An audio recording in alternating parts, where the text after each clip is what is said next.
Hello, Durud and Shalom. We'll be live. Okay, great. Everyone is already here. So, guys, there is something crazy happening inside Iran. Everybody is, well, most people are submitting to Ghalibaf. So, Ghalibaf has managed to figure out a way to get different segments of the Islamic Republic to submit to him. And he's trying to basically stop the infighting and make everyone realize that he is now the new leader of the Islamic Republic, and things need to go his way, or and anybody who doesn't submit to his will is going to die. He's threatening them with death, but this is my interpretation of what's going on. I'll tell you why. Um, but we're using Americans. So there's a rebranding of the Islamic Republic happening as we're speaking, and Ghalibaf is the mastermind of that. And the four different segments of the Islamic Republic they all are bending the knee to Ghalibaf for now. And Ghalibaf seems to be successful short term right now, based on what we're seeing, in getting everybody on the same page and aligned for the future. We are probably going to see some people resisting this, but we'll see. We'll see if it's going to be good enough. So let me see who's already here. Amir is here. Fleshy Interloper. Lior is here. Beach Kid is here. Okay, fantastic. We're already. Sarah is here. John is here. Okay, fantastic, guys. Let me know if you have any questions regarding what I'm about to tell you, because you're not going to get this analysis anywhere else. I just finished my show on my Persian channel with people inside Iran. So I've been doing this against the Islamic Republic for the past 20 years. And everything I bring to you is with deep understanding of the internal politics of the Islamic Republic. And on the Persian channel, when I go live and with my internal Iranian audience, many people confirm that many of the things that we said ended up being true about the Islamic Republic. So we do have a good record. And everything that we're analyzing, I do check it with my team and the network that I have in Iran before I come and tell you here. And I could promise you that the information I'm giving you and the information I'm sharing with you on English speaking media, and also even in Persian speaking media, you're not going to see anything resembling what I'm telling you and with this level of detail. However, the problem is that given how high the nuance and detail is, I need to make sure that you guys are understanding me and you're on the same page. So if anything is not clear, you need to communicate that with me so I could clarify and get everybody understanding what we're talking about here. I want everybody on this channel, in this group that we're building here with each other, to be at a higher level. We're not going to go with simple, other channels could do that, simplify things and make it really easy and surface level. That usually gets the best audience, but we're going for quality rather than quantity. We're going to sacrifice, a lot of audience, like losing a lot of audience, because we could just dumb things down and go surface level. But I decided that I want to create a community of people here that understand geopolitics on a much more deep level compared to anywhere else. But I do want to make sure that we do step by step, so everybody, like, you don't get overwhelmed, and we start simple and we build on top of it, right? Hey, Nora is here. Okay, great. Our admins are here. Fantastic. Amir, Nora, admins are present. Fantastic. This is good. Let me see. We already have our first question. Okay, Beach Kid is saying, Armin, what are the chances that Trump is setting up a punked situation? I mean, I don't know exactly how you define that, but if you're saying that this could be a trap, yep, very high. But anyways, let me go into the current internal coup that is taking place and is getting to the phases that we predicted many years ago inside Iran, and it's finally happening. In Iran, we have a term for this. It's called pusandazi, which means shedding of the skin. Is basically like a snake, removing its old skin with the new skin. It's a rebranding. So we always knew we call this the Third Republic. So the First Republic was Ruhollah Khomeini, the first supreme leader of Iran during his period. The Second Republic was Ali Khamenei, his supreme leadership. Now we have entering the Third Republic. And the prediction for the Third Republic was always that the Islamic Republic is going to change in two significant ways. One is that it's going to go from being a theocracy to a military dictatorship as the source of power shifts from the supreme leadership to IRGC. That has been already going on slowly for the past couple of decades, but recently it's been escalating because of the current conflict, because of the Operation 12-Day War and Operation Epic Fury and everything that has happened since this has, and the killing of Ali Khamenei and Mushtaba not being present or maybe dead, that has escalated, right? So that's the first way. That is the Pustandozi, the rebranding, the beginning of the Third Republic. All of that is happening. That's the first major change. The second major change is what the Islamic Republic is going to look like, right? So when it comes to the internal values and what the Islamic Republic is going to behave like internally and externally, they are internally, they are going to, the prediction has always been that they're going to maintain a command economy and have IRGC would require to maintain control over the economy, as have monopolies over many industries in Iran, because if it doesn't do that, then the IRGC will collapse, and instead of rebranding, we will have the collapse of the Islamic Republic, right? That's the economy. When it comes to the military power, again, the IRGC will have monopoly over that as well. And when it comes to political power, it would be minimum to zero, basically zero political powers for individuals. It would be social freedoms will be slowly given to people, which is like not really freedoms. It's just basically something that is being lended to people. Remember, when it comes to freedom, we have social freedoms, we have economic freedoms, and we have political freedom. So the Islamic Republic is going to keep political and economic freedom to a minimum. They will go loose on social freedom because those are the cheapest one to give and the least meaningful ones, but visually they look the best and they get the most media attention. So social freedoms is a good way to pretend that you're changing. It looks very flashy for the media, but it's not really actually giving people the meaning, the freedom that actually meaningfully changes their lives economically and politically, right? So that's one change, that the whole rebranding process was predicted to take place like during the Third Republic, right? Anyways, externally, anti-Americanism, anti-Israeli, those are within the DNA of the Islamic Republic.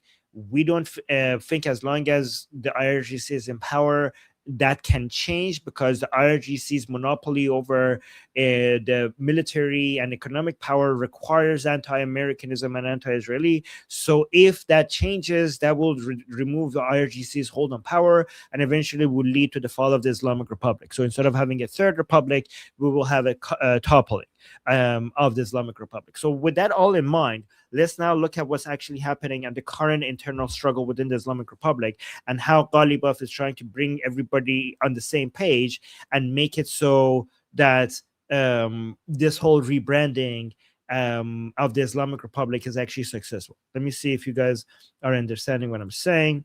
We got our first super chat from Fleshy Interloper. Thank you so much, Fleshy Interloper, saying it feels like the Islamic Republic is uniting behind the deal. Well, that's what I'm going to get into right now. Are they managing to unite or not? Because it seems like Alibaf is becoming, short term, is becoming successful in stopping the infighting, at least within the regime. They haven't. We'll see. With the funeral of Ali Khamenei, we'll see if they manage to reduce the infighting within the people, within the pro-regime people. But so far, it seems like Ghalibaf has actually been successful in the past day or two. We have seen signs that Ghalibaf is actually successful in reducing the infighting when it comes to the regime officials, different segments of regime officials themselves. Let me know if that makes sense, right? Guys, so far, everybody is with me? Like, did everything make sense, or was it too complicated? Let me look at the chat. So Javid saying, what is the Third Republic? Like, when did it start? It started as soon as Ali Khamenei died, and we're right now in the beginning phases of it. The Third Republic is basically the third version of the Islamic Republic. The First Republic was the Islamic Republic under the leadership of Ruhollah Khomeini. The Second Republic was the Islamic Republic under the leadership of Ali Khamenei.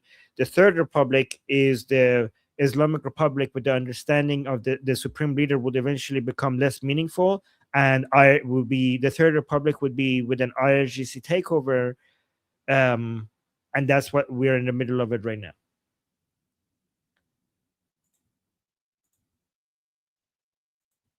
Okay, so people are saying yes, yes. Okay, people seem to be on the same page on this. Okay, so guys, let me simplify this for you, and let me see. We have a question here. Yeah, guys, put your questions in the chat. I'll try to respond to them as much as possible. They're saying, but what will happen when they will want to see the cardboard harmony? That's actually a very good point, and I'm going to get to that right now. Okay, but let me actually paint a picture for you guys.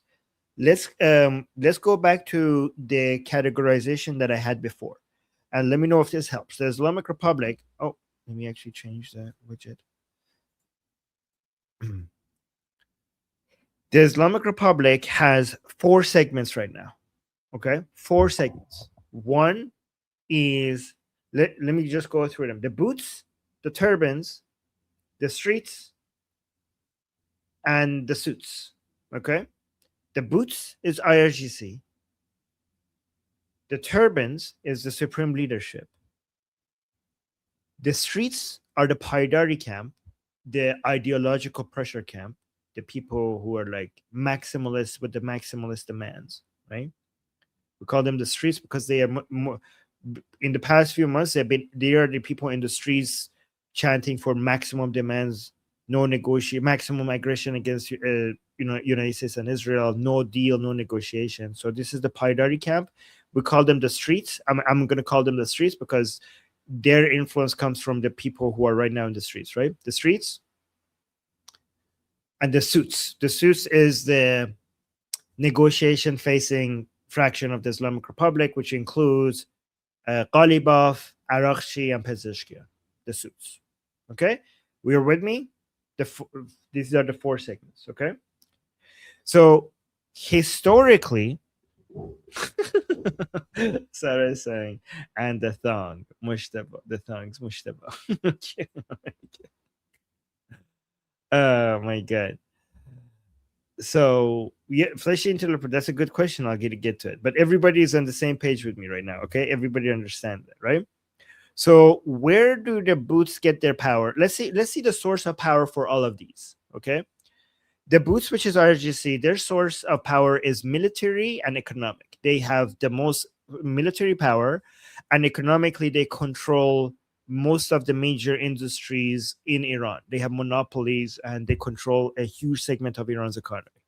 And that gives them unimaginable power compared to everyone else within the Islamic Republic. They have the highest power. The second highest power comes from the supreme leadership, the office of the supreme leadership, which has economic power. They are rich, but nothing compared to IRGC. Their source of power comes from the sacred nature of the office of the supreme leadership and the loyalty and the faith that the pro-regime Iranians have to them. So most of the power of the office of the supreme leadership comes from is soft power. Soft power. They don't have military power. They don't have as much economic power. They have soft power because it is the office of the supreme leadership, and pro-regime people respect and have faith with that, and they are loyal to that. So loyalty, right? Then we have the streets, which is the Paidari camp. Their source of power is anger.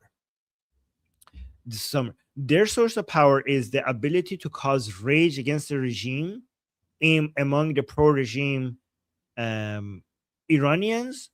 If for example, hijab laws are not being enforced, if the Islamic Republic is weak against the Israelis, if the Islamic Republic is weak against the Americans, and if the Islamic Republic is weak against the anti-regime protesters, if they find that if their ability to go to the pro-regime Iranians and cause rage and um, cause disloyalty to the regime, that's their leverage. That's the power that they have. Okay, so their power is also soft power. So you can see how this puts them at odds with the supreme leadership, because supreme leadership soft power comes from people have being loyal to the regime. The Paidari's camp's soft power comes from causing people causing people to become angry with the regime. Okay, this is another form of soft power, right?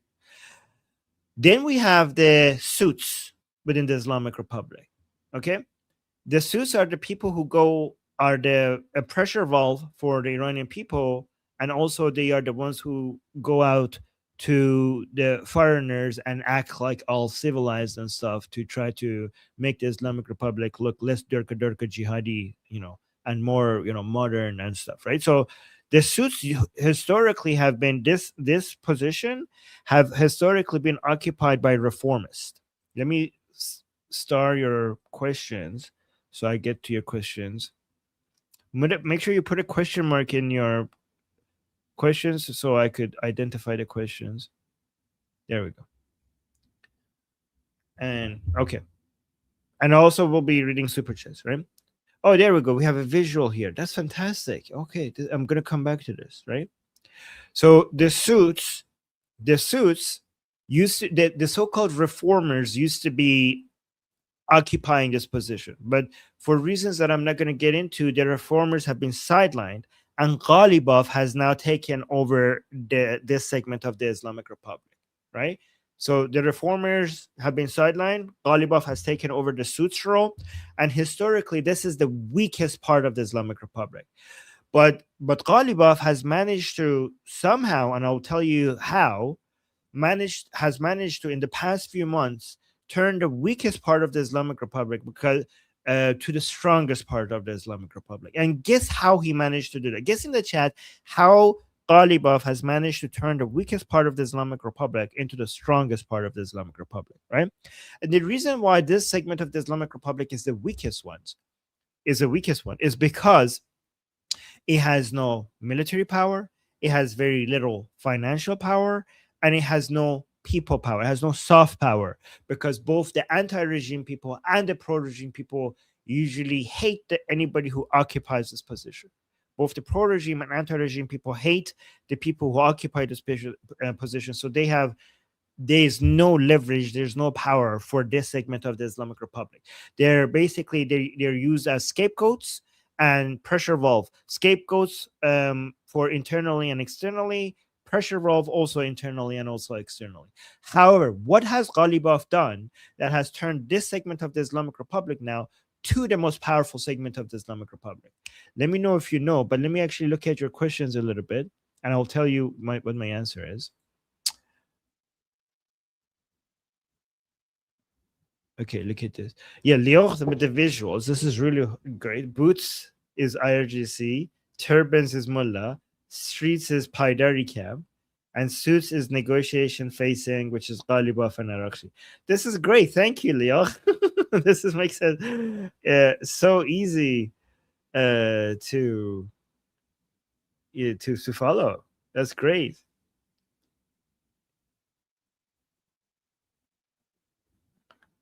Okay. Wow, you got a lot of questions here. Let me respond to your questions. Let me start from the bottom. So money is being offered to Ghalibaf. Yeah, there's a lot of money on the table. Nothing has been given to them, but a lot of that money. So there's two types of money. There's the investment money. There's a $24 billion one, which is not that much, and then there's a $300 billion one, which the Islamic Republic cannot absorb with the IRGC. So we're gonna talk about that. Let me see. Omid is saying, but Armin, do you agree there is no way Vahidi IRGC would let those two live if they weren't in it together? I'm going to get to that. I'm going to get to how Ghalibaf managed to do all of this. Sayed saying, do you think that President Trump changed course to cooperate with Ghalibaf coup? I think President Trump is using Ghalibaf as a way to put pressure on other parts of the Islamic Republic, especially the IRGC. And we have signs for that. So I'm saying I don't like that there is an MOU. Is that bad? Depends. Not necessarily. The MOU is not a deal, and we're still very very far away from the deal. And the MOU is causing the ideological power of the Islamic Republic to be very diminished. Ghalibaf is trying to stop the division that the MOU is causing. It is being let me actually now get to that now that you're asking that. Let me see if there are more questions. Let me actually see if there are more questions, and then if there are let me see. So look at this. Al saying, so Trump has been negotiating with Ghalibaf and promising him certain terms and support in return for some internal change. How can he know it isn't a trick? Well, everything is going to be based on performance. Everything is going, I mean, so far, our understanding, we'll see if that is the case or not, is that everything that is going to be released to them or given to them, it has to be based on what the Islamic Republic does. It's not going to just be based on trust. Tom, thank you so much for the super chat saying, is it over for the IRGC? Are the people of Iran safe? Not at all. Yes, no. The Iranian people, the IRGC obviously still has the upper hand, and they still have enough power to suppress the Iranian people if they come out.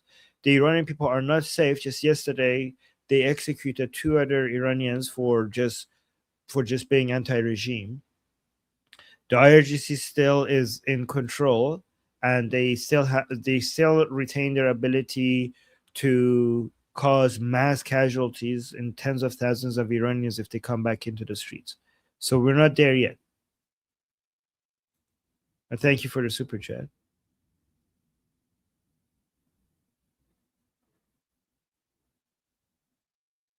Okay, so let me actually explain then to you guys. Yes, Sarah gets it.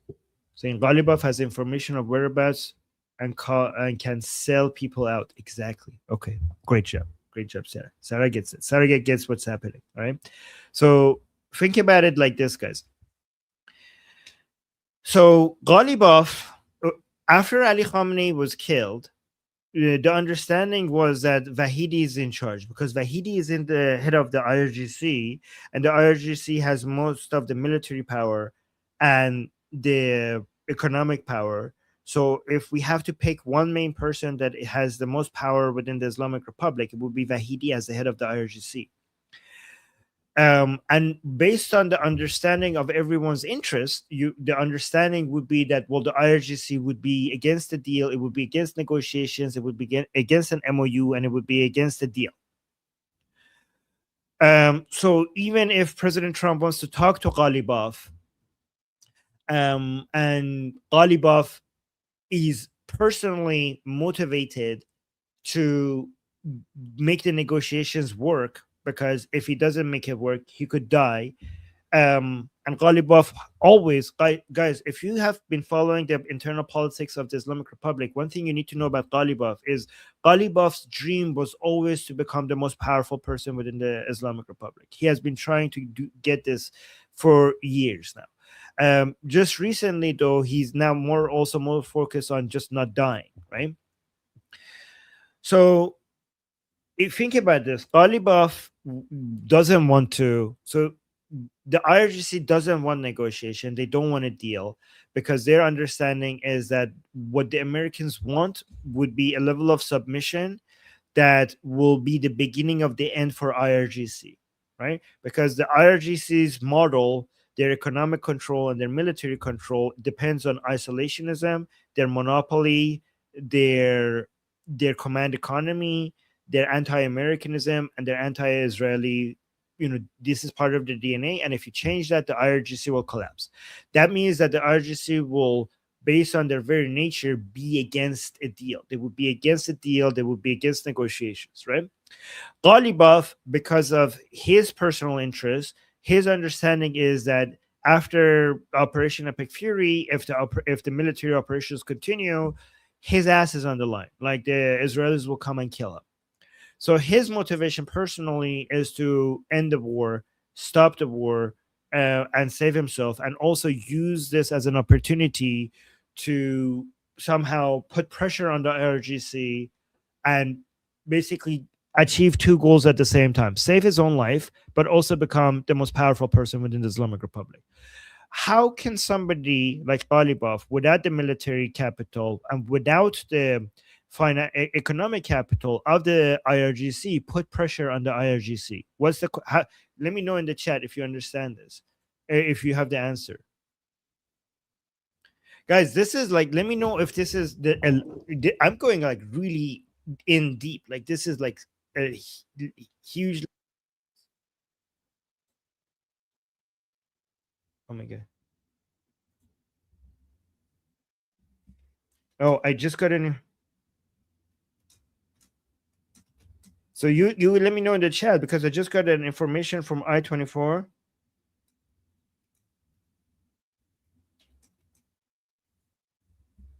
Okay, so I-24 wants to talk to me. I think. Just saying word. Am I possibly available? Yes, I am available. Okay, so guys, I just got news. That I-24 wants to talk to me tomorrow, so I'm just responding to that right away. I-24 from Israel.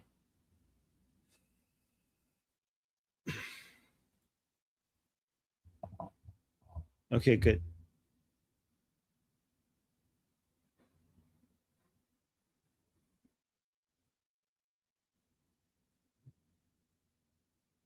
Thank you, thank you. All right, let me see. So did you guys get the answer?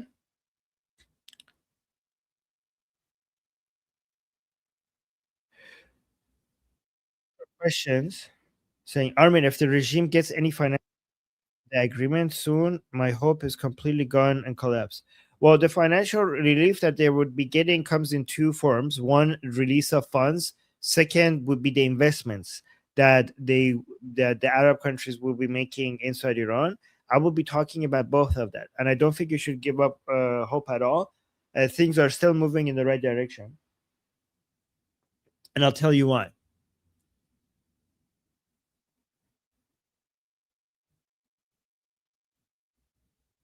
I'll tell you why. Let me actually answer your question really quickly. So the release of funds, which is the $24 million, is very insignificant compared to everything that was already taken away from the Islamic Republic. And if that is the path to get the enriched uranium out, what the Islamic Republic will be giving up is far, far, far more valuable to what the Islamic Republic will be getting. And basically they destroyed so much of Islamic Republic's resources, and they're giving a small percentage of it back, which is in my and to be able to disarm the Islamic Republic completely, to me that's a great deal.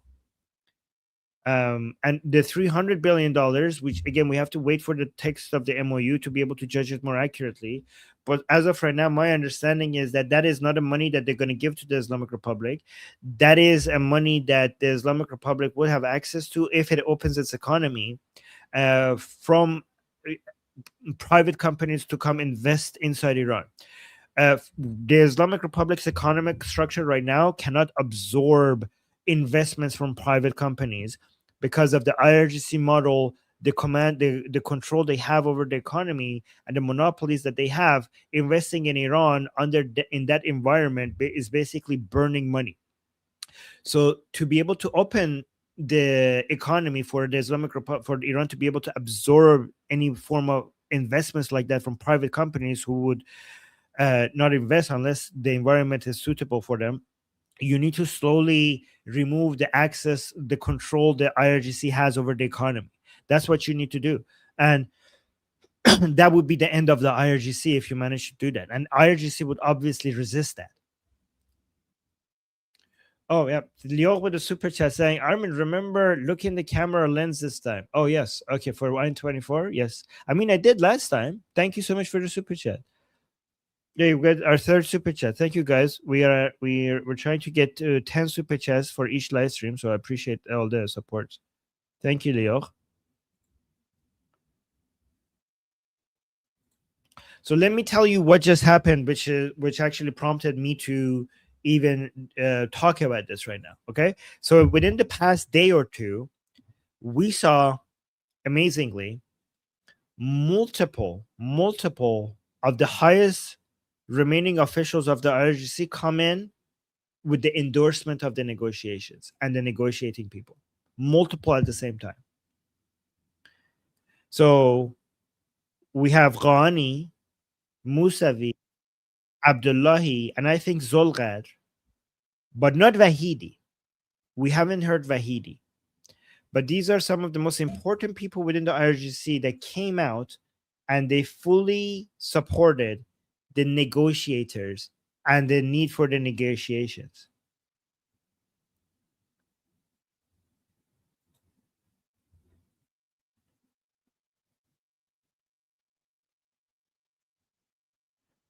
Um, okay, so guys, the I-24 is asking for my title and location.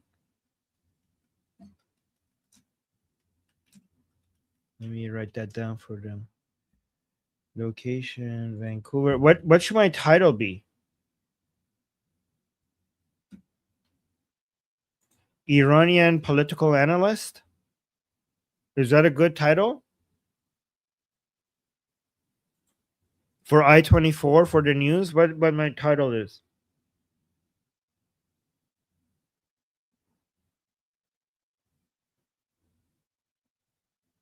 Yes? Okay. Here Nara said yes. Okay. Yes, yes, yes. Thank you guys. You guys are my advisors.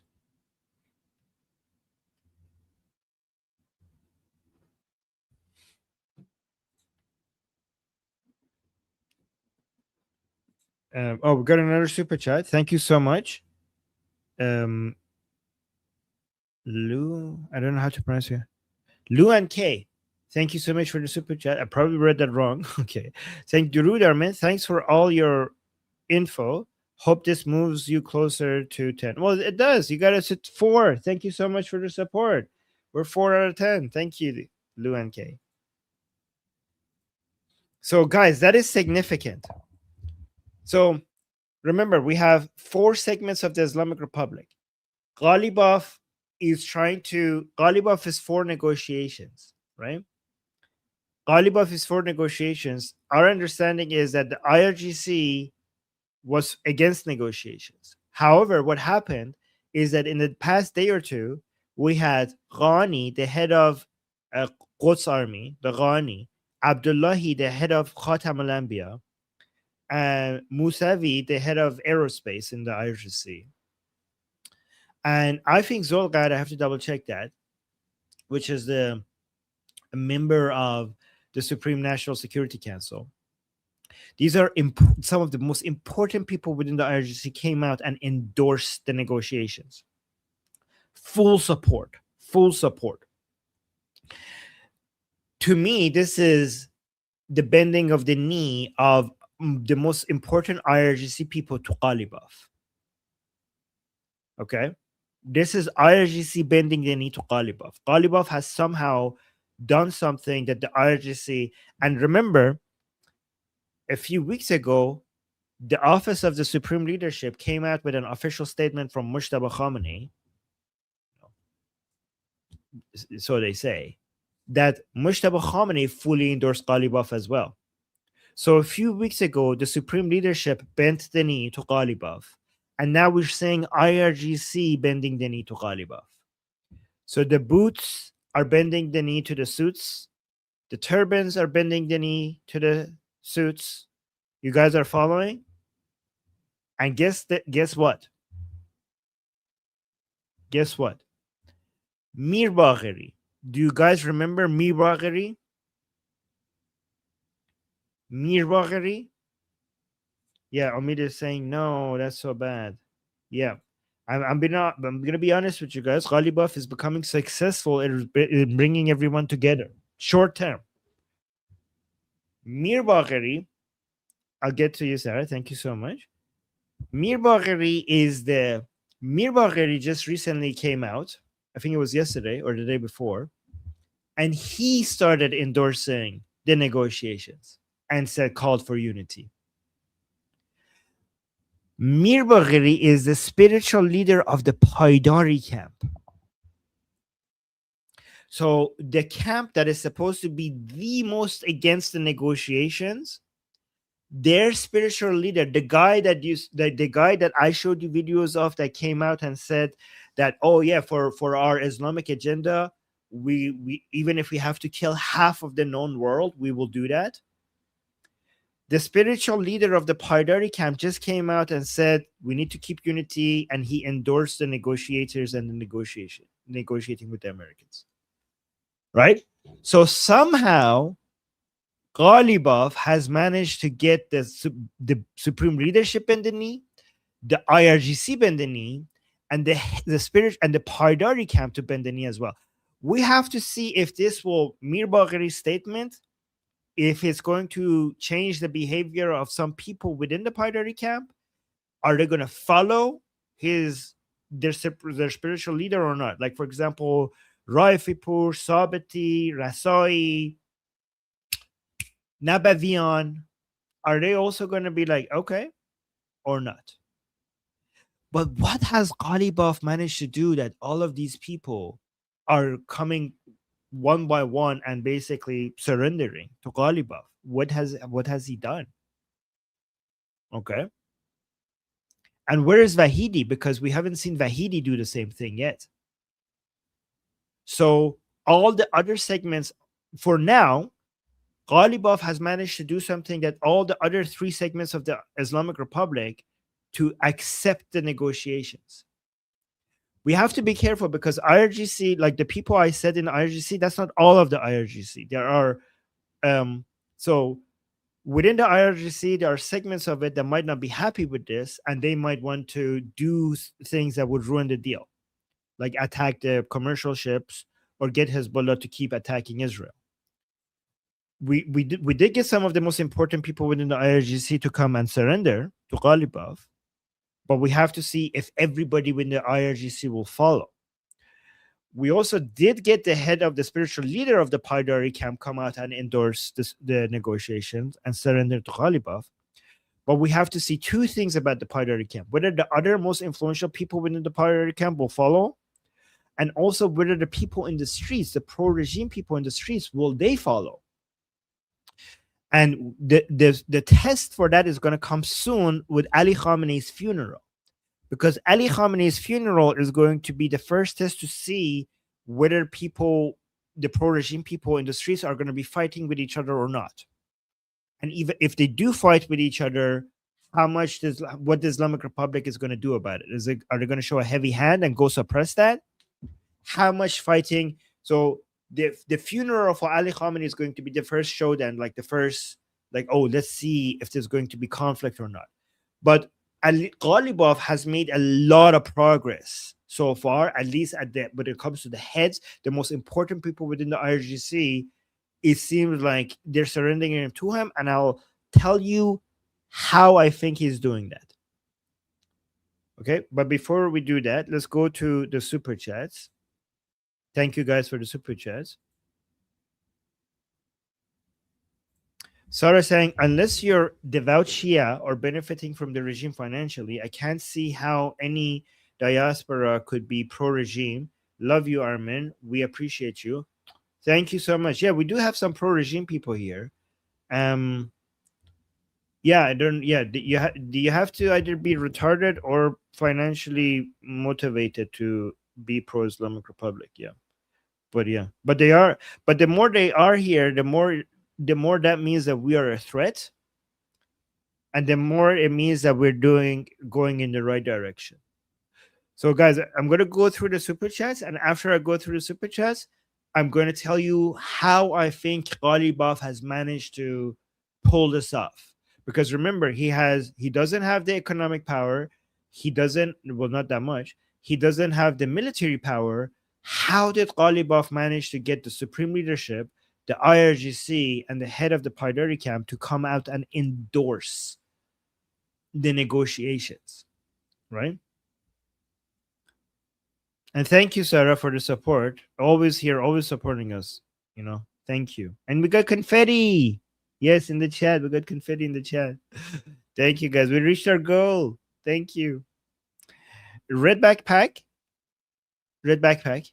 With a super chat saying, off topic, Jew God Sad is going to be on Piers Morgan today, talking about his book, Suicidal Empathy. Might be a fun one to dissect tomorrow. Interesting. Oh, tomorrow we're doing another episode with Guy on the current situation in Israel and how Israel is perceiving the MOU and what are Israelis frustrated by regarding the MOU and the way President Trump is talking about Israel and Netanyahu.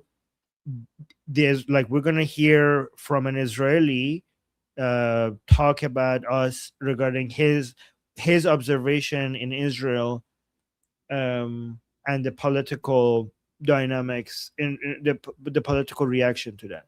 So the people, the politics, all of that in Israel, like, because I have a lot of connection inside Iran. So whenever President Trump says something, I'm in touch with people there, and I'm observing all the details, and I'm coming here and telling you guys, this is what the Iranian people are thinking, this is what the Islamic Republic is responding, this is what the pro-regime people are saying. But we also want to see the impact on that in Israel, and I think Guy is the best person to come and explain that to us. But that's good to know, Red Backpack. I'm gonna look out for that. Thank you. Yeah, someone's saying they must be confused about Trump's comments. Well, yeah, we'll see. We'll see. See, this is what I like about what we're doing here. Instead of, because I noticed what I'm saying about Iran, you are not getting anywhere else. Like, I've been like, nowhere on YouTube or anywhere else is going to the level of detail of Iranian politics that I go here with you guys. And I'm like, God damn, that means that we're probably missing this level of nuance on other countries, right?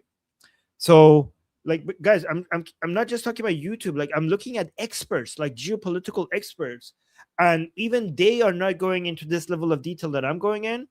And like, if other people are missing out on Iranian politics because nobody else is telling them what I'm telling them, then I'm probably missing out a lot from, like, for example, from Israel or other countries. So on Liberty Politics, what I'm trying to do, especially using our discussion group, I'm trying to identify the best people for each one of these countries to come give us their perspective, so that the level of detail is high here. I'm focusing on Iran and Israel and then United States. By the way, guys, it doesn't necessarily mean that the people that I bring will agree with me. So many of them will disagree with me, but I'm going to try to provide you this level of nuanced take, maybe with opinions that we agree with or disagree with, but from every country that we are fighting for liberty in those countries. Not every country, but in the front lines on the battle for liberty. Okay, let me go to the next super chat.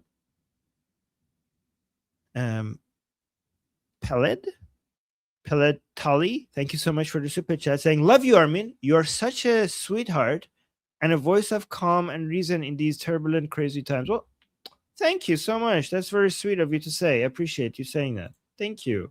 Wow, that gave me a lot of energy. You know what? I'm gonna try to be, nicer.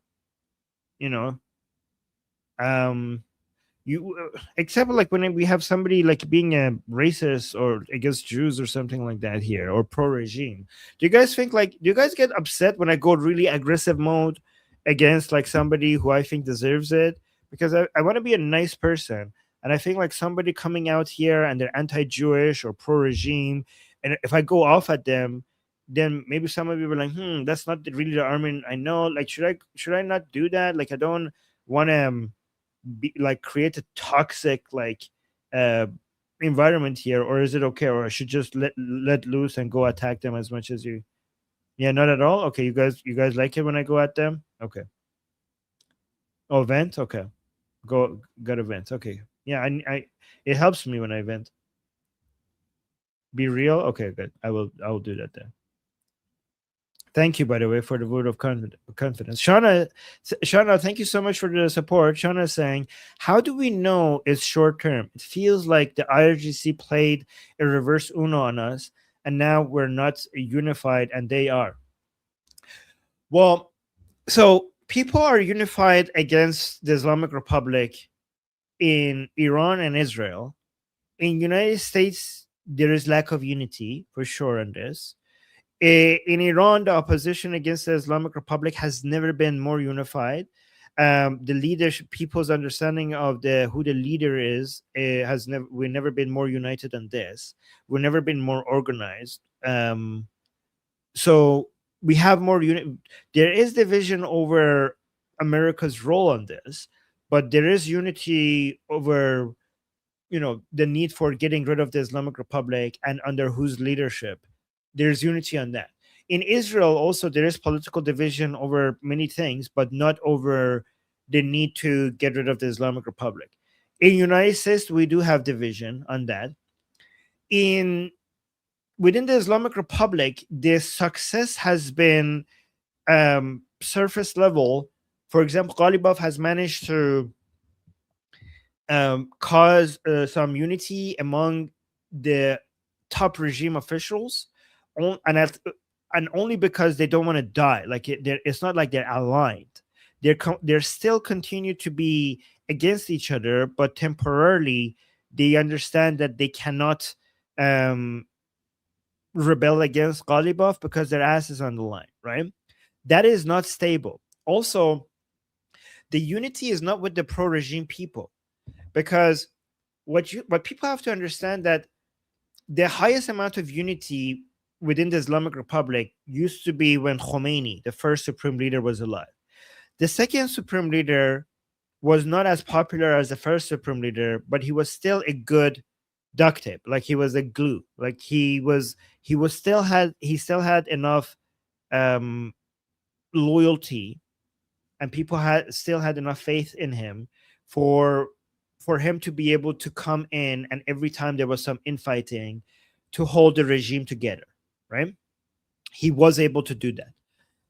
Not as effectively as the first supreme leader, but still pretty effective. Like for years I've noticed, like when I follow pro-regime people, when they fought against each other because they had different positions, as soon as Ali Khamenei came out and gave a sermon, then the very next day the infighting would stop and everybody would be on the same page, right?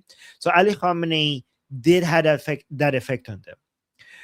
The problem is that without Ali Khamenei, Mujtaba Khamenei would not be able to have that effect, even if he was alive and healthy. So you can imagine how the glue not being there, the Ali Khamenei glue not being there, makes it very difficult to keep these people on the same page. So Shana, it's one thing for IRGC leaders, Paidari leaders, and Khamenei, people who are loyal to Khamenei, the office of the supreme leadership, to come out and say, yes, we accept the deal, we accept the negotiations.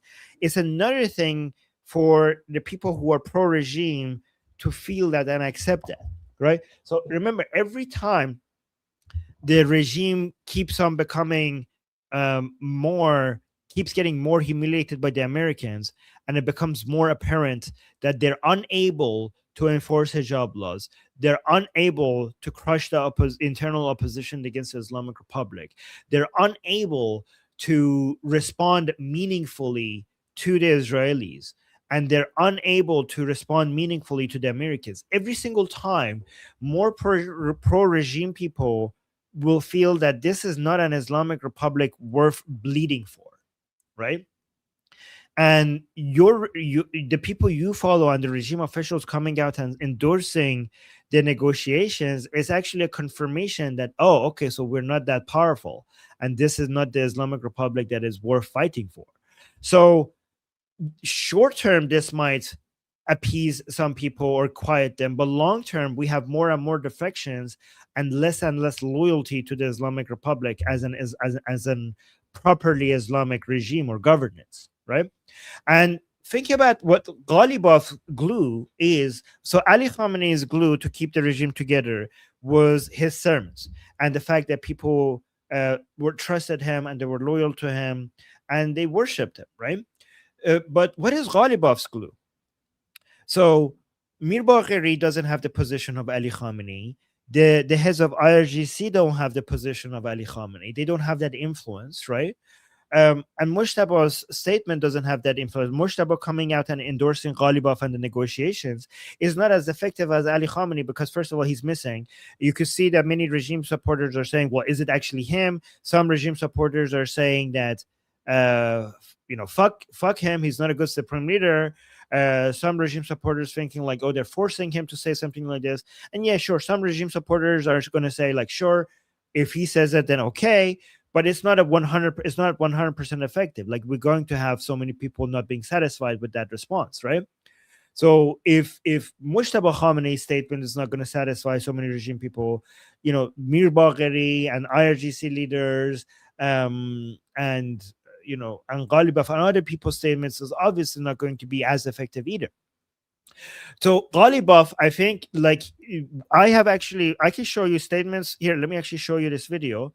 We're going with threats. Let me show you this, right? So you guys know the Maddas. By the way, I'll get to your super chats, but I think Shauna's question requires a good level of answering, right? The Maddas are the religious vocalists within the Islamic Republic, and the Maddas are responsible for settling, like, spreading the narrative, the official narratives that the regime wants to spread, right? So Maddah is like basically a religious vocalist. So let me show you what the religious vocalist, and this guy is one of the most important religious vocalists within the Islamic Republic. He's like right now, which is Hossein Tahiri. So let me play what he's saying to you, what he's saying to the regime supporters. حالا اگر کسی در خیابان‌های ایران فراخوان علیه جمهوری اسلامی بده، برای من هر کی میخواد باشه باشه، برای من با رضا پهلوی هیچ فرقی نمیکنه. So he's coming out and saying that if anybody comes into the streets, in the pro-regime protests that we're having, and they say any chance that goes against the regime, to me, these people are no different from the supporters of Reza Pahlavi. He's saying, for me, these people are no different. This is a threat to the people. This is the threat to the people. This is the beginning. They're basically drawing some red lines. Red lines are being drawn. Right? They're basically starting to tell to the people who are anti-negotiation or anti-deal that watch yourself before we come fuck you up, because we're going to treat you exactly like the enemy. Yeah, absolutely, it's a threat. Yeah, his name is Hossein Tahiri. So the old glue used to be, for pro-regime people, used to be Ali Khamenei's sermons. The new glue for pro-regime people, I think we're moving towards threats. So I think we might slowly be moving towards a phase where the regime is going to tell its own base that I'm going to treat you exactly the way that I treat the anti-regime Iranian people in early January. If you don't mind if you don't shut the fuck up, basically, right? We're moving to that phase, right? And that is not sustainable. Short term, this is going to work. Like, guys, it is possible for you to be have a tyrannical government with 5% support. It is not sustainable for you to have a tyrannical government with, I don't know, 1% support, right? So, but let me go through the other super chats, but and then I want to answer your questions. And then I'll go back to answering how Ghalibaf has pulled this off, because I want to make sure I cover that as well. No, Noli Bug with a super chat saying, "You are a world of knowledge, Armin June. Suppose Guzaram." Oh my god, that's so sweet. Thank you so much. You know, you guys boost my confidence every time I come here. I really appreciate that. And I love your profile pic, by the way. Every time I see it, it makes me happy. I appreciate that. Thank you. Fleshy Interloper with a super chat saying someone is still firing a few drones. Yeah, this is the difficult part, Fleshy Interloper, because even if you get a lot of the IRGC to submit, you kind of have to get all of the IRGC to submit. But I do think that Ghalibaf has made the Trump administration understand that, listen, this is the best I could do. So this is why President Trump is treating this fiery ceasefire like a ceasefire. President Trump is saying like, yeah, this is normal for the Middle East. The level, when we say ceasefire in the Middle East, we're just talking about less military operations. We're not talking about no military operations. Because I think Ghalibaf has come to President Trump and said like, listen. I like if you help me, I will make these people bend the knee to me. But it will never be 100%. So, like, if you see some people shooting drones and missiles at ships, then there's nothing we could do about that. Just ignore that. So I think President Trump is going along with this for a longer term plan on disarming the Islamic Republic, from the only three leverage deterrence capabilities that it has. So I think President Trump is going along with this for now. But yeah, this is probably why firing drones and missiles, as long as there's a few of them at the commercial ships, is going to be ignored by the Americans as not a violation of the ceasefire. And Nare with the super chat saying, Gassad refused to speak on the Iran massacre. What the fuck? And Lion and Sun Revolution in January, mostly because he gets his info from Masih al-Nijad. Oh my god. Somebody help him get out of that bubble. What the fuck? So Masih al-Nijad has managed to get Gassad to censor the Iranian people's main demand. That is disgusting. Holy shit. I did not know that.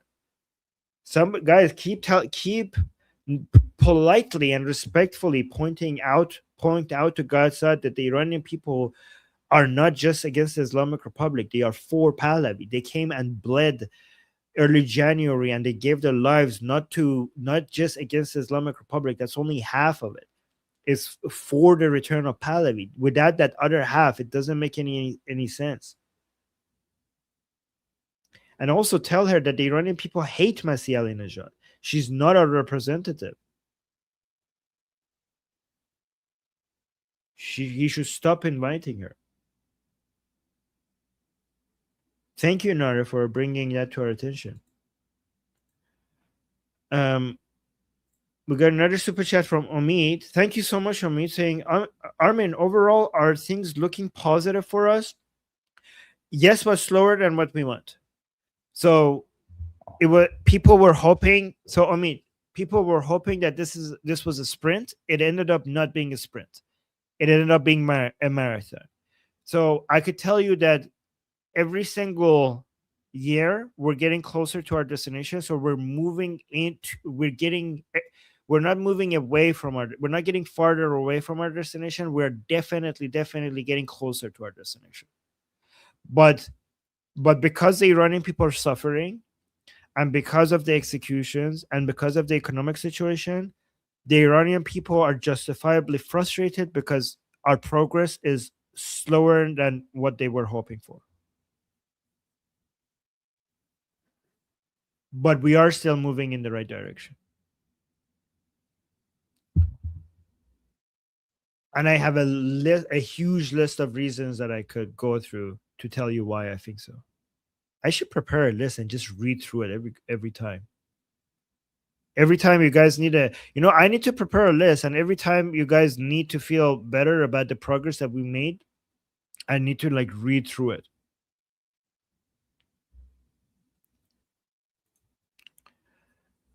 Thank you, Amit. Thank you for the super chat. And then Fleshy Interloper with another super chat saying, "Will the line of supreme leaders continue?" Um, well, yeah. For as long as there is the Islamic Republic, we probably will continue having supreme leaders, um, unless we completely move into the surrender phase. But the thing is that the supreme leaders will be symbolic, more symbolic, rather than actually like they wouldn't be influential. If Mushtaba dies, they're gonna have another supreme leader, and he's going to become even more symbolic than the previous supreme leader. A lot of people point out that, like, Armin, the constitution of the Islamic Republic tells you that the supreme leader has absolute power, but the constitution of the Islamic Republic is irrelevant and worthless, because in Iran we don't have the rule of law. Okay, and so everything will be decided by how much power and leverage you have: military power, soft power, and economic power. So what's written in the constitution is not important. And thank you for the super chat. Let me actually remove all of this stuff. Thank you guys for all the questions. These are really good questions. Let me just remove everything. And Sayed with another super chat. Thank you so much. Saying highlight.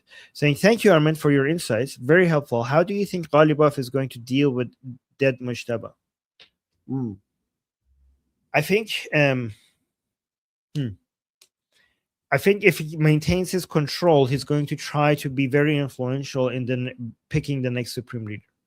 Because Mushtaba as a supreme leader was picked by the IRGC because he was considered to be the ideal supreme leader for the IRGC's full control. So I think that Ghalibaf, if Mushtaba is dead or dies, then Ghalibaf is going to try to keep increasing his influence within the Islamic Republic to make sure that the next supreme leader is somebody that increases his power within the Islamic Republic. And let me now go to the main point that I wanted to make, with regards to how Ghalibaf has managed to do this, right? So remember, Ghalibaf's motivations is to get a deal, get negotiations, so that we don't go back to kinetic military operations. And his motivation is also, as part of the deal, to include as part of the deal for America to get Israel to not assassinate him, right? He wants to be on a no-kill list. He doesn't want to be assassinated. For him, that's the most important part of the deal. I know everybody else is looking at other parts of the MOU, other parts of the negotiations, other parts of the deal. For Ghalibaf, the most important part of the deal is a guarantee that the Israelis are not going to, I don't know, shove a drone up his ass or something like that, right? That's what he does. That's the most important part for him. So that is the reason. That's the reason. That's the most important part for Ghalibaf. And the IRGC, look at this. The Americans, what they're pushing for is things that weakens the IRGC. I'm not going to go through the list anymore because I already explained this. So the IRGC, based on the nature of the IRGC, they would be motivated to do something, we call it Karshikani, to do anything and everything to make sure that the deal doesn't happen. So how are so many important people within the IRGC coming out and fully endorsing the negotiations and the deal? What did the Ghalibaf do? Oh, Shana with the question. Thank you so much, Shana, with the super chat saying, last question, what had been the most surprising thing the IRGC has done so far since the ceasefire?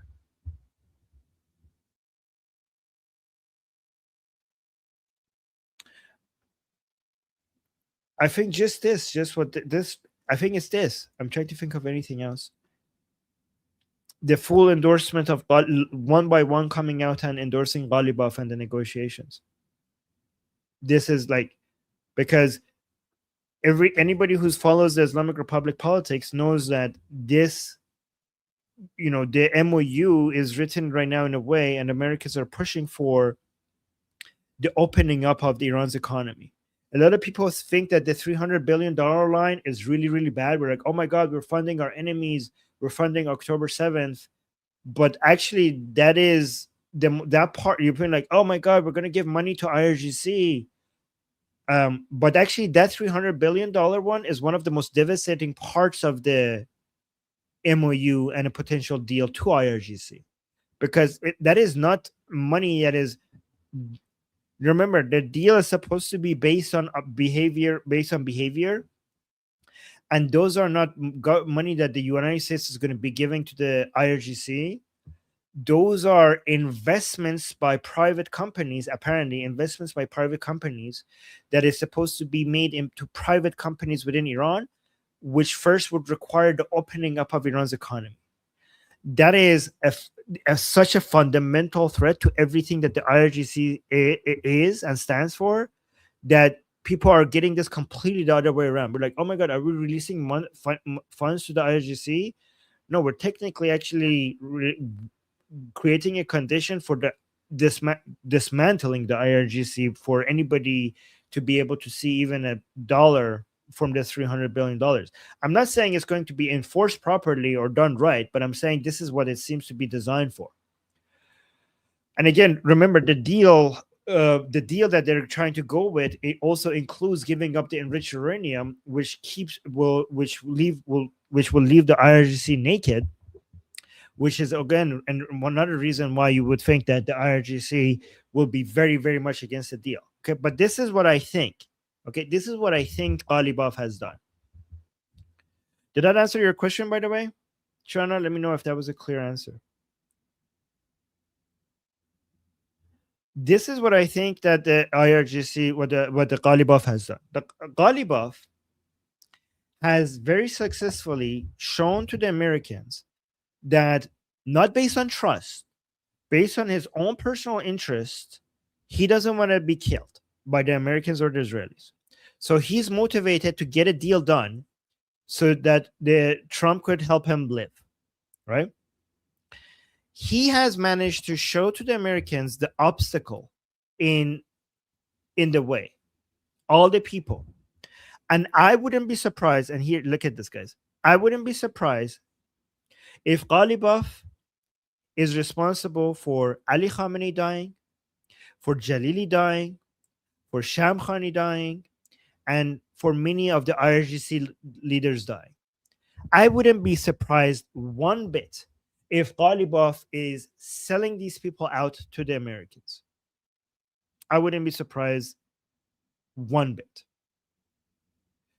I wouldn't be surprised if Larry Jerian's whereabouts was leaked by the Ghalibaf camp. And so the same thing with Shamkhani. And I wouldn't be surprised if Ghalibaf has managed to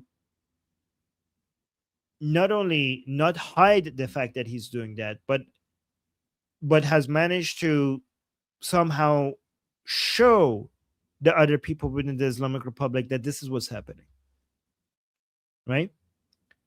That you either comply or I will sell you out and you will die. You're following with me? Like, let me know if you follow what I'm saying.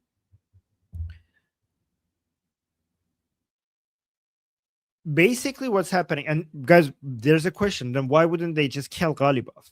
Think about that. I'll answer that. If I forget to answer that, ask me again, because I don't want to lose my train of thought. If you look at the four segments of the Islamic Republic, we have the IRGC with the military power, and the other parts less powerful because they don't have military power. I'm not going to go through them because I keep going through this list, right? But how's Ghalibaf with the camp, with the negotiation facing camp, the Sus? How has he managed to get everybody else, the supreme leadership, the IRGC, and the Paidari camp to submit to somebody that doesn't have the military capital or the economic capital compared, or even the soft power of all these other segments? They should be the most bankrupt, and you can't force people to do anything unless you have leverage. Because you know what's more powerful than IRGC military power? US military power. So this is how the weakest part of the Islamic Republic has turned into the strongest part of the Islamic Republic. So IRGC, supreme leadership, Paidari, and the negotiation facing segment of the Islamic Republic. IRGC has military and money. Supreme leadership has the loyalty of many regime people, soft power. Paidari has is ideological pressure, so soft power. And the suits, the negotiation facing people have none of that. They don't have soft power, they don't have military, and they don't have money. So how this traditionally weakest part of the Islamic Republic is now the most powerful? Because now they have the US military. And that is the trump card. That defeats everybody else. So they went from the weakest in a matter of months, they went from the weakest to the most powerful.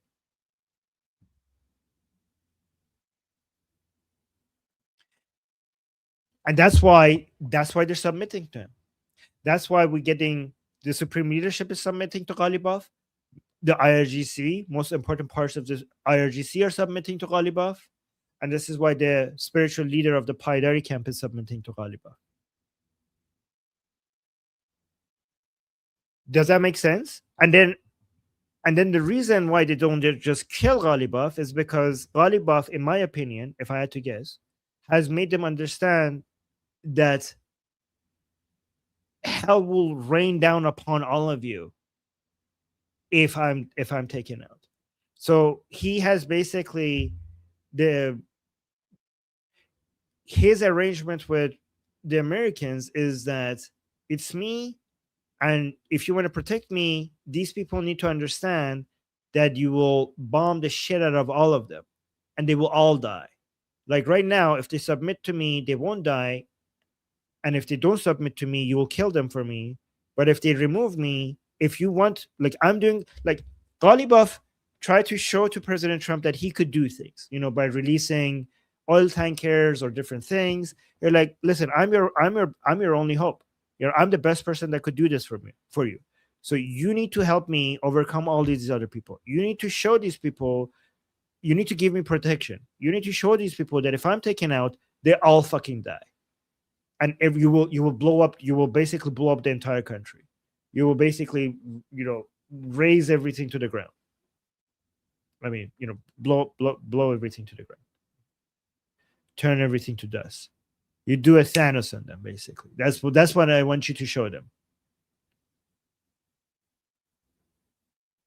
So that's what I think Ghalibaf has done. He's getting American protection, and also recently he was added to the no-kill list. And President Trump just recently also came out and reminded everybody again that, yeah, I'm going to fuck everyone up if I don't get an MOU. We got let me see. Oh, we got a new video just now, by the way, apparently.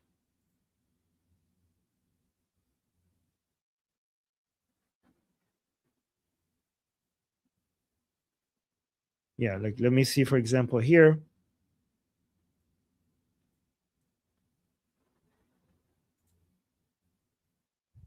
Let's watch this. And it's been reported that it includes a $300 billion reconstruction fund funded by Gulf allies. That's false. It's false.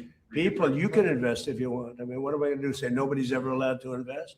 No, we're not investing. We're not putting up 10 cents. And people can decide to do that, but that's up to them. I mean, do you want me to say nobody's ever allowed to invest in a country?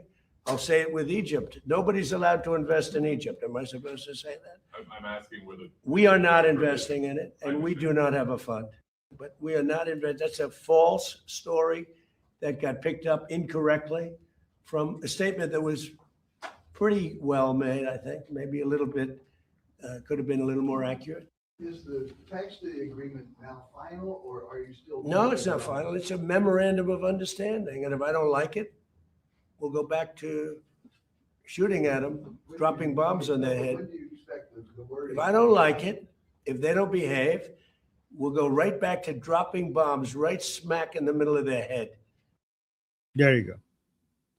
So this is how everything, if you put everything together, it makes total sense what's happening. To me, it makes total sense what's happening. Right? And let me see this. Oh, Noah, thank you so much for your super chat. The Persian American, Noah, is saying, so you're saying he might be a Mossad and CIA agent. Well, he might be a temporary Trump agent. Yeah, maybe CIA. Temporarily.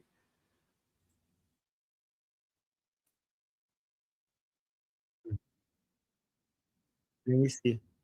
Let me see what we have from inside Iran. And thank you, Noah, for the super chat. Oh, let me actually respond to this super chat. Oh, guys here. Hey, guy. Thank you, guys. Guys, tomorrow we do have a same time as today, same time as this live started.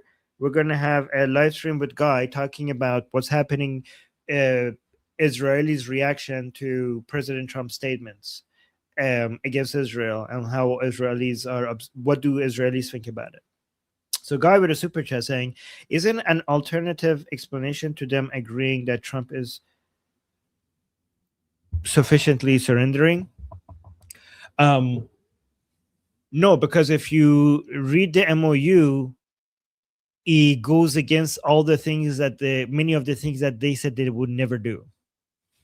So, I mean, so to be clear, that would be their internal propaganda, that they would try to spin it like that. So, Guy, you're correct that would be their explanation on state TV internally to their supporters, right?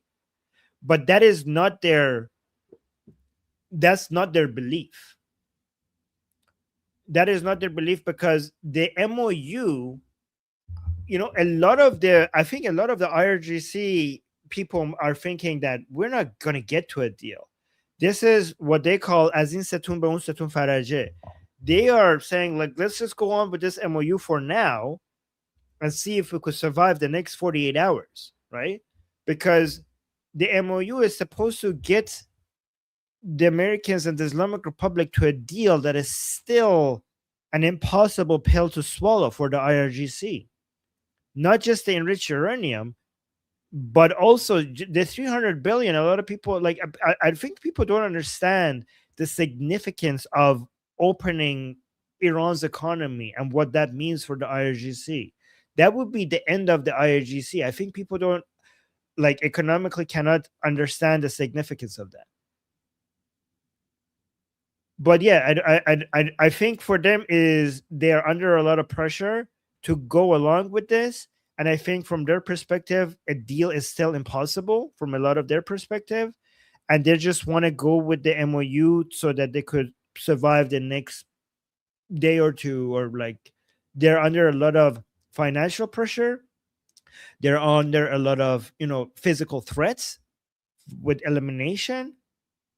And they're trying to see if they could get a breathing room, like some breathing, just a little bit of it.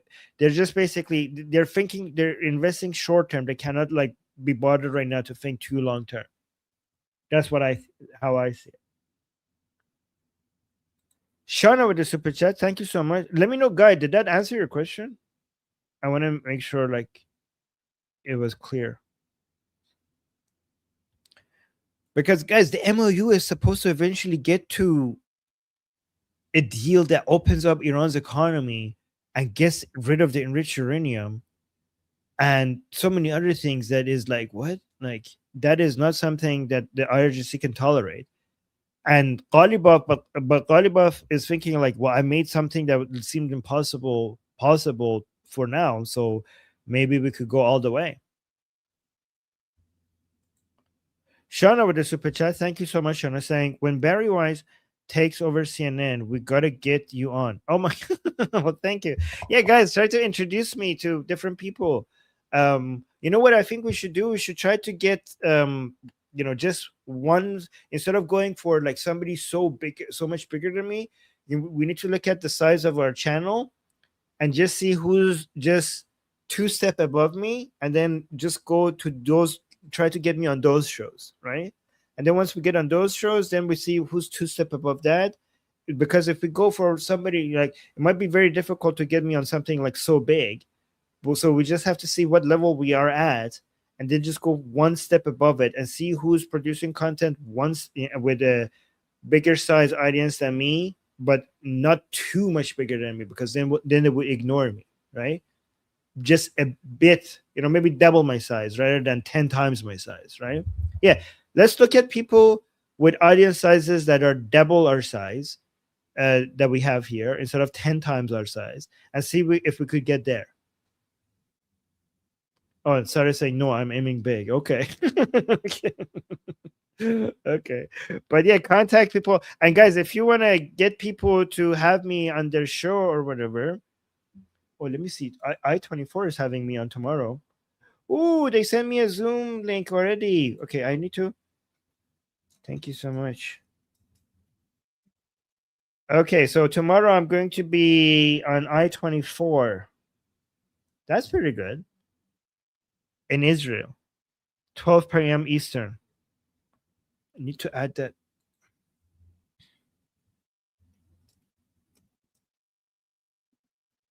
So in 24 hours.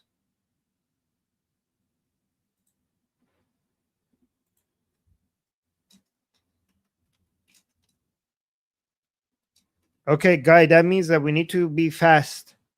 Guy, for our live stream tomorrow, we need to be like,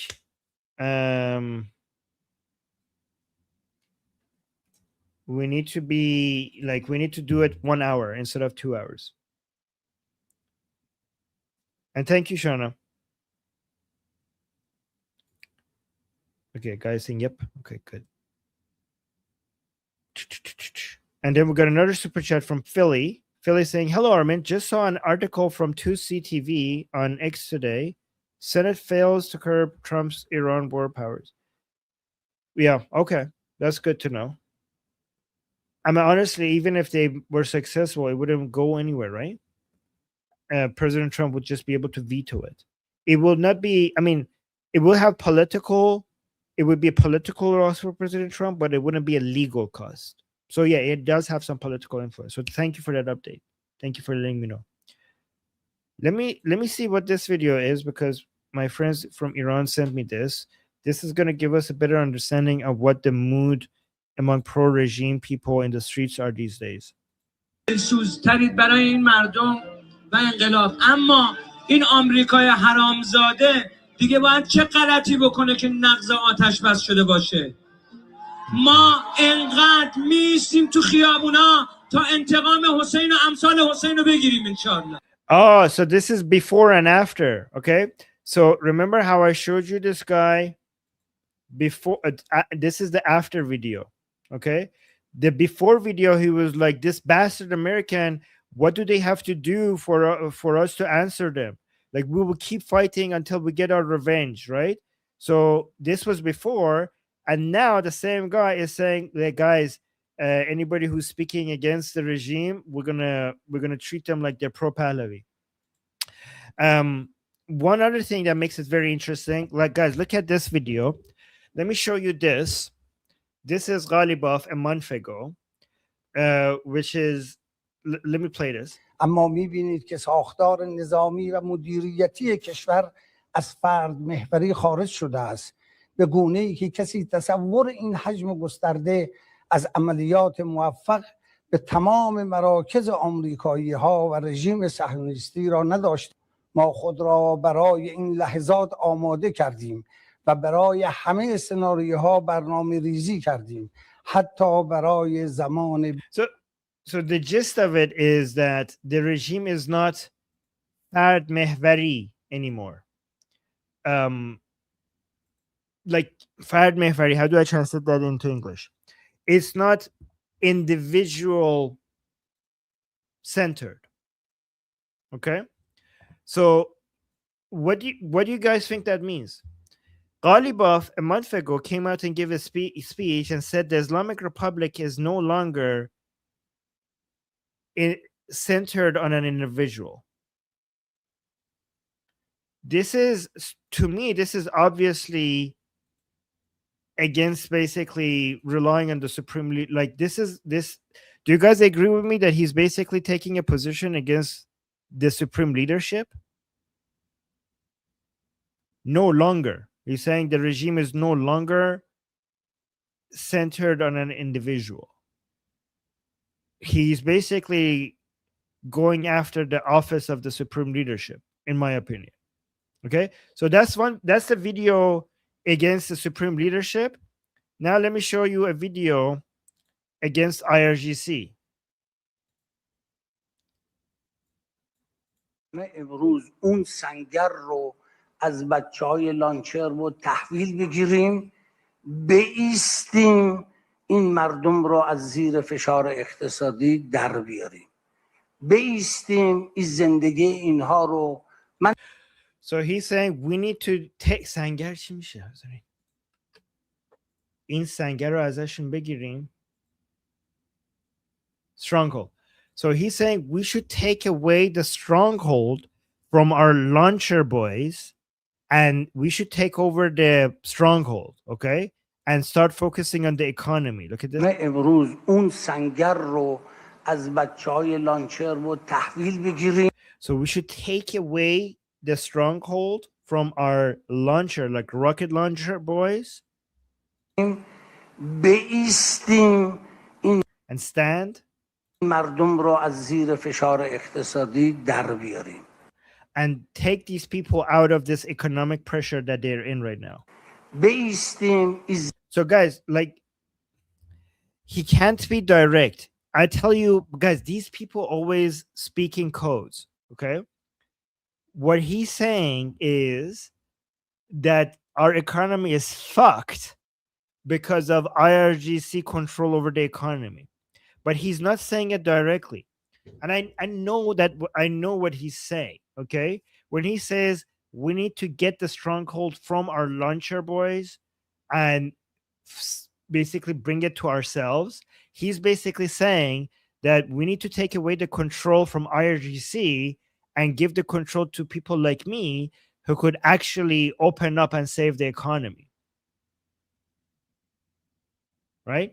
So he is trying to add, but guys, there is $300 billion on the line, and he's going to try to get people within the Islamic Republic to see dollar signs in front of them and be like, guys, I know the IRGC pays you everything, but if you come to this side, there's more money to be made if we open up our economy to all of these foreign investments. Okay, this is a threat against the IRGC in favor of opening the economy, and this would terrify the IRGC, right? But he's trying to advocate for opening up the economy and taking it out of the control of the IRGC. زندگی اینها رو من نمیخوام بگم بریز بپاش کنیم، نه، زندگی راحت و رفاهی برای اونها فراهم کنیم. مملکت He said we need to bring prosperity and a better standard of living for the people. برای اونها فراهم کنیم، مملکتمون رو بسازیم. Anyways, I don't want to play the rest. He's like, okay, should I play the rest? And like, we should build the country. با قدرت بسازیم، در همه بخشاش بسازیم. We need to build the country in all. Oh yeah, he's saying we need to build the country in all of its segments. Okay, you know what? He's saying all of the segments. You know why he's saying all of the segments? I think he means not just the military. و حتما چین برای ما منحصر به فرد این رو میگم و این ما هستیم که باید چین باور کند که باور خواهد کرد که ما یک مشتری و یک همتای کار تجاری نیستیم، ما واقعا یک شریکیم با اون، یک شریک به تمام. So he's saying we need to make China believe that we are a partner with them as well. So there, guys, this $300 billion is going to be, my understanding is private companies could come and invest inside Iran. So, like, by the way, I don't know if it's going to be just Arab countries or China as well. I think maybe Chinese as well. But basically, they're going to create like a vehicle for other private companies from other countries to be able to come invest in Iran. So Ghalibaf is trying to show this potential money here to people within the Islamic Republic for them to abandon to encourage them to move away from this absolute control that IRGC has over the economy. And here's the thing, the IRGC is not just going to sit back and let this happen to it. I know that they are right now are agreeing with submitting to Ghalibaf's with regards to the MOU, but getting them to submit to the MOU and then the current negotiations is one thing. Getting them to go as far as agreeing to the deal and basically lose their grip on power is another thing, right? That would be a lot more difficult. Anyways, so that was that. Thank you guys. Hopefully that was helpful. I need to go get ready for Iran Revolution Live, and I'll see you guys there. Make sure you subscribe if you're new here. Apparently a lot of you watch these live streams live without subscribing. If you're watching this, it means that you think that I'm giving you good information. You guys agree that I give you a lot of good information? Let me know in the chat if you think I give you a lot of good information, so that other people who are watching this get encouraged to subscribe. Because I think I give you amazing information. I give you information that you get nowhere else. Right? Ooh. Wait, yes. Okay, yes, you give excellent up. Thank you so much. Fleshy Interloper with the super chat saying, Suit's image is working. How real is it? We'll see if it will last. Okay, good. Look, good. A lot of people saying yep, yes. Very khoob information. Yes, you do. Okay, good. I have your endorsement. That makes me feel good. I do have a Persian live stream right before the English one, and I think that helps me come with the best information. Every single day before I come here, I'm basically reviewing everything with my Iranian network inside Iran before I come here. So that even if I have some understanding, I express it there, and people come up and talk to me, and I double check everything, and then I come over here. Awesome information. Well, thank you guys. You guys are awesome. Okay, guys, I'm gonna go get ready for the Iran Revolution Live next stream happening in 30 minutes right here on this channel. Make sure you subscribe and hit the bell notification. When we go live, you're going to get the notification. So we'll be back right here in 30 minutes. See you then.